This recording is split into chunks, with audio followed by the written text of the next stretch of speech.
Happy Sunday morning. I was reading again this morning in the book of Numbers, and it led me to Joshua, and then it led me to the book of Judges, and then it led me to the book of Psalms, and I'm going to explain why. In Numbers chapter 33, at the very end, when the people were getting ready to go into the promised land, and Moses' last days were right here on the horizon, and he said to the people, "If you fail to drive out the people who live in the land, those who remain will be like splinters in your eyes and thorns in your sides. They'll harass you in the land where you live, and I will do to you what I had planned to do to them." That's pretty serious stuff. And then Joshua led the people on into the promised land, and he led them until the day that he died into their inheritance. And as he was getting ready to die, actually, he said in Joshua chapter 23, "But if you intermarry with the survivors of these nations that you were supposed to conquer, remaining among you, then know for sure that the Lord your God will no longer drive them out from your land. Instead, they'll be a snare and a trap to you, a pain in your side and a thorn in your eyes, and you'll be wiped out from this good land that the Lord your God has given you." God gave them the land as an inheritance, and it was supposed to bless them, not be a curse to them. But God knew that if the people allowed sin to remain in the land, meaning the people groups who would draw them away from God, that they would soon become like them, and that their hearts would be drawn away from God, and they would develop idols, and they would sin in ways that God had said, "Don't do this." And so it was just a matter of obedience. When they conquered the people of the land, of the promised land, they were supposed to entirely wipe these people out. And yet in the book of Judges, in Judges 1, it goes through each tribe that was supposed to conquer their land, and it says that they failed to drive out, almost every tribe, they failed to drive out the people of the land.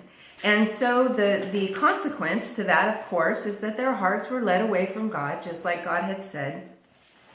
And in Psalm 106, 34 and 35, it says, "Israel failed to destroy the nations in the land as the Lord had told them to. Instead, they mingled among the pagans and adopted their evil customs." This is still such a real lesson for us for today, that as we allow sin in our lives, even the smallest amount that we think somehow we can, is legitimate or that we can justify in some way, it grows. And God knows that. And He's not trying to put boundaries on us for just trying to rule over us, but He's trying to set boundaries for us that protect us. I was talking to my friend Brad Smith yesterday, and he said something that really made me think. He said, I am not just serving the Lord. I am a servant of the Lord. And I thought, that is exactly right. That somehow when we say we're serving the Lord, it's as if we still own our own lives and we're giving a portion of it to God in order to serve Him. But when we say we're a servant of the Lord, that means our lives belong to Him. We're totally sold out. We have been bought by Him. We're no longer our own. We don't have an opinion about what God says. We just do it because we are His servant.